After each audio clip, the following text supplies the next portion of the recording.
Welcome to another episode of the Youth Canvas. I am Eunice Mora, and today I'm in Mombasa County at Likoni constituency with a marine conservatist who is planting mangroves along the coastline for the purpose of marine conservation and mangroves restoration.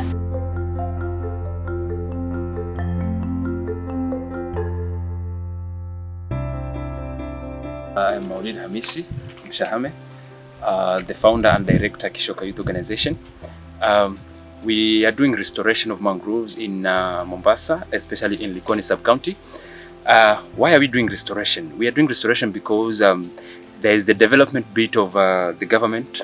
They are constructing the Dongo Kundu bypass, which they cleared almost 36 hectares of mangrove. So we as the organization, we saw the need that there must be a restoration of mangrove because mangrove are very important. They store carbon more than the normal tree. The mangrove does it 8 times than the normal tree, and along the coastal line in Mombasa, there are so many companies which produce carbon, and without mangrove, probably the entire community in Likoni sub-county will perish. Also, mangrove they act as breeding sites of fish. So when we do restore mangrove, probably we increase the number of fish in the ocean, which make the blue economy more better. So that's why we are doing mangrove restoration in our community. So this is a kind of a tree which is a mangrove, what we have been talking about. This is the seed of mangrove. So this is the at this time it's the time of harvesting the seeds. So we do harvest the seeds. We make a tree nursery of the mangrove. Then when it gets the time to plant mangrove, we do the planting of mangrove. Mangrove are key trees, especially in this world.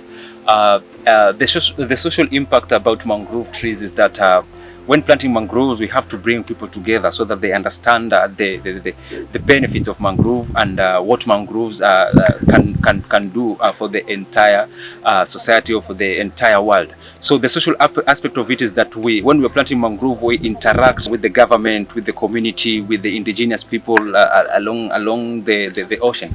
The economic bit of it is that mangrove increase the rate of fish breeding sites, so the fishermen will be able to earn something, and the fishmongers will also make something out of selling fish.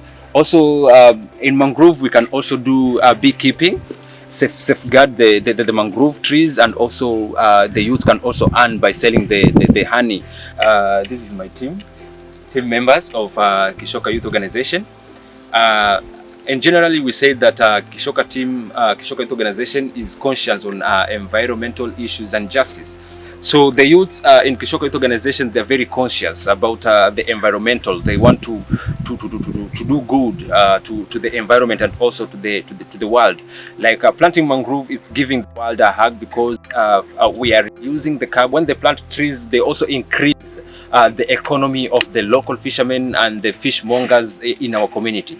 So when there's fish, the fishermen will have something to put in the table for their family. So mangrove are very key to the world and are very key to the society in terms of conservation and in terms of making the blue economy looking better. Because of the development of the Dongo Kundu bypass, the government cleared almost 36 hectares of mangrove, and that's a big impact to the society because there's the reduction of fish right now, and the community who are depending on fish or the ocean, they can't earn their livelihood right now at the fullest. So my message to the government is that they should restore, they should do the restoration of mangrove in a big quantity to reduce the rate of heat that is found right now, and to increase the rate of fish, and to give the blue economy a chance to grow. To the whole world, I will tell them that they should do marine conservation or mangrove restoration because the whole world is covered by ocean, and the percentage of water in this world is 75%, if I'm not wrong. So basically, the terrestrial is the remaining bit of it. So if we don't conserve the marine conservation, probably when it gets angry, we will all be destroyed. So it is better to conserve the marine conservation.